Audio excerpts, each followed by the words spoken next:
we'll ask our first guest, Mark Roberts, if he asks his partner to be his Valentine's. As Valentine's Day approaches, a season usually linked to connection and affection, cybersecurity experts are sounding the alarm. Romance scams are on the rise and they're becoming far harder to detect. What once involved clumsy messages and obvious warning signs has evolved into a sophisticated operation powered by artificial intelligence, AI. Cybercriminals are now using generative AI to create convincing fake identities, complete with realistic photographs, polished social media histories, voice notes, and even lifelike video calls. By studying a person's online presence, scammers can tailor their approach, exploiting loneliness, grief, or vulnerability with chilling precision. Joining us on the line to share some of the red flags we need to look out for is Mark Roberts, Channel Manager at Sophos.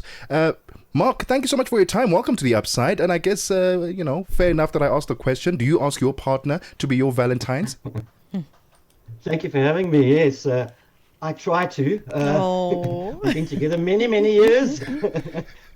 So we try and do the Valentine's thing. What we actually do is we do a family Valentine's, so we get the kids involved too. That's sweet. That is so cute. That is so cute. Mark, let's talk about some really important and worrying, on the ground realities, and the fact that AI is now being used to lure people into thinking that they found their perfect match on social media, only to find out that it's a scam. Talk to us about the significance of this situation, and I guess the red flags that we need to look out for when we are online and we are being approached by people who seemingly look like they're just reaching out to us because they like our vibe. Yeah, the scammers are getting increasingly sophisticated nowadays on dating apps and social platforms. But it's more than just lonely hearts. It's an issue of professional and organized crime syndicates. Yeah. They're aiming at vulnerable targets, and they're not just personal. It's often a gateway to businesses, and all these people really want to do is they get money from you. And as you said earlier, they create realistic personas, using, the old days they used stock photographs. Nowadays they're actually using AI generated stuff. Voice cloning is another one they use. They even have live deep fakes with video calls. So they put their face, overlaying their face over onto someone else's face. Wow. Or the other way around. And that way that people actually think they're talking to someone, and also in the old days, you remember we could always spot them pretty easily because, traditionally they had very bad grammar. Yeah. Spelling wasn't too good. Nowadays, the AI is actually picking it up and helping them. So, there's a lot of ways we can actually use AI. You can use AI for good and AI for bad. So AI for good we can use, and it's called pattern sniffing. And it sort of spots red flags that humans miss when we're emotionally invested, reused phrases, suspicious timelines, and what we call love bombing, the velocity of love bombing, creating urgency, that sort of thing.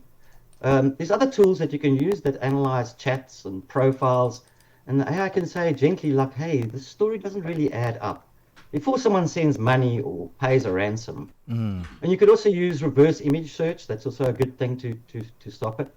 And one thing that's quite underrated is the emotional counterweight. So AI can act calm, non-judgmental, third party.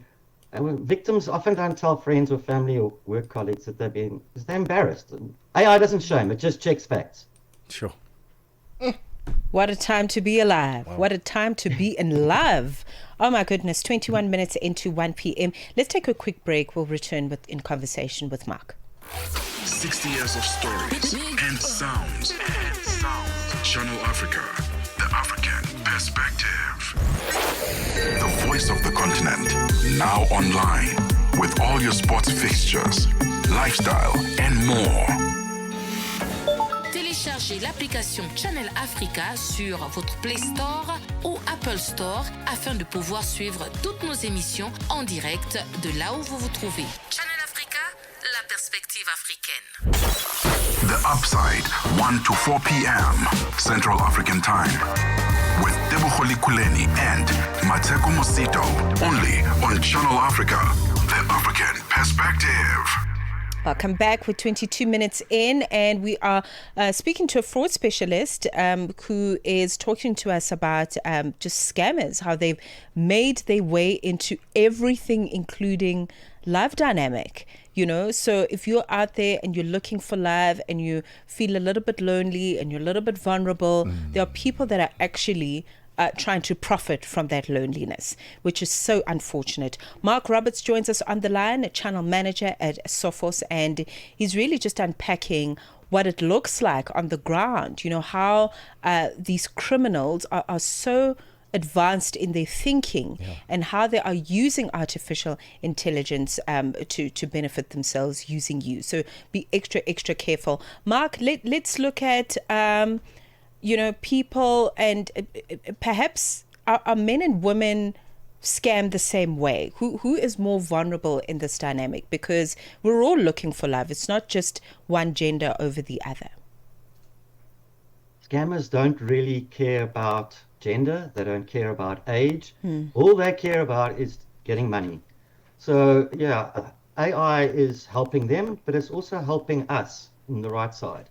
So it isn't just blocking spam anymore. It's the kind of wingman that we actually need nowadays. At Sophos, we don't only use AI, we also believe in the human element too. So, we've got a division called Sophos XOps where we actually process 223 terabytes of data daily. Sure. And to give you an idea, that's about 22,700 hours of international cricket that's ever been played by South Africa, recorded in 4K resolution.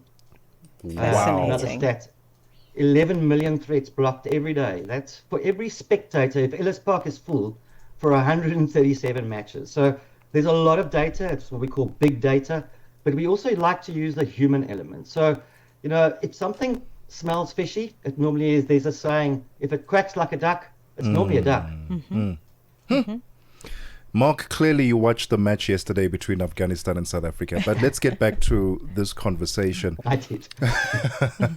How can we protect ourselves online? Because, as I was reading the intro and, just setting the tone, I realized that a lot of what the scammers are using to approach us is what they are seeing of us on social media. They are using the very things we are posting about, the locations we are going to, we are frequenting, the people we are hanging out with, and they're shaping this narrative that makes it seem as if this is an ideal match because they kind of know me and they like the things that I like. How can we protect ourselves, especially when we are in the business of being public and we can't really privatize and make our work on social media private? Yeah, so you need to look at the little things. They use small things like emotional manipulation or reuse scam phases or urgency. There's always an urgency, or they're always trying to scam you out of something. It's called human targeted social engineering. So really, I would do some security awareness training. If you're at a company, normally these guys actually use that they're trying to get into the company at some point. So they start somewhere. It could be a romance scam. It could be something to do with inside information from a company. So really, you've got to be vigilant out there. Most dating apps don't want to admit that scams exist. And most consumer tools lack depth. So really, you've got to use your own judgment. As I say, take it slowly. Scammers are in a hurry to get to intimacy really quickly. Whereas if you think about it, a relationship takes time to build. You're not going to ask someone on the first day to please send me 50 rands worth of airtime, for instance. No one's going to do that. So really, you can't move that fast. Scammers move at a sprint, and they show affection really early, and they use languages like "you're different," "I deleted the app because of you," and they'll have like future plans even before a meeting. So, they haven't even met you, but they're having future plans about getting married and things like that. So those are the things you've got to look out for. Right. Cybersecurity, I think it should be on everyone's personal curriculum. Honestly, we need to know how to protect ourselves. But earlier you used the word love bombing, which is right up there with aligned and we're in sync and all these new age terms that people are using in the dating space. What exactly is love bombing, if I'm hearing it for the first time, and why is it such an effective tactic, especially when we look at this matter that we're discussing? Look, they're trying to play on your emotions. So they're making you feel better about yourself, about how you look. They are love bombing you with all kinds of, all throughout the day, throughout the week. They're just completely what we call love bombing. It's really emotional manipulation. So we really encourage like healthy pacing. Ask questions. Not really like a sort of intimidating questions, but really ask questions where you can try and catch them out, really. Mark, at Sophos, talk to us about the work that you do, because, I mean, ideally in a situation like this, we want to approach experts, people who are well versed in the space of cybersecurity so that we can better protect ourselves and also catch out these guys before they catch us out. Yeah, so these guys, how it translates really to the workplace, sometimes these guys are using different things other than the app. They may try and use email or Facebook, Instagram messages or LinkedIn. Sometimes they send via WhatsApp links like compromised accounts or a funny link in there. So make sure you've got a good antivirus protection, even at home. I'm not only talking about corporate, but at home, make sure you've got something that has behavioral analytics within it. It can look at the behavior of what's going on, and AI will detect this behavior is not right. At Sophos, we have something where it actually looks at the behavior, how, for instance, a CEO would end his email with maybe his normal pattern is best regards, but all of a sudden he's using thanks and kind regards. The AI will flag that. So make sure you're using very good antivirus, make sure you're using a good firewall. And some of these guys are actually, the victims are using company emails or company resources. So please just be vigilant out there. And as I say, if it smells like a duck, it's normally a duck. All right. Well, this has been very, very informative. I guess the word here is just be careful. Just be careful. Thank you so much, Mark. All the best for Valentine's Day. Thanks for the time. Thank you. Thank you for having me on. Thank you. Have a great day.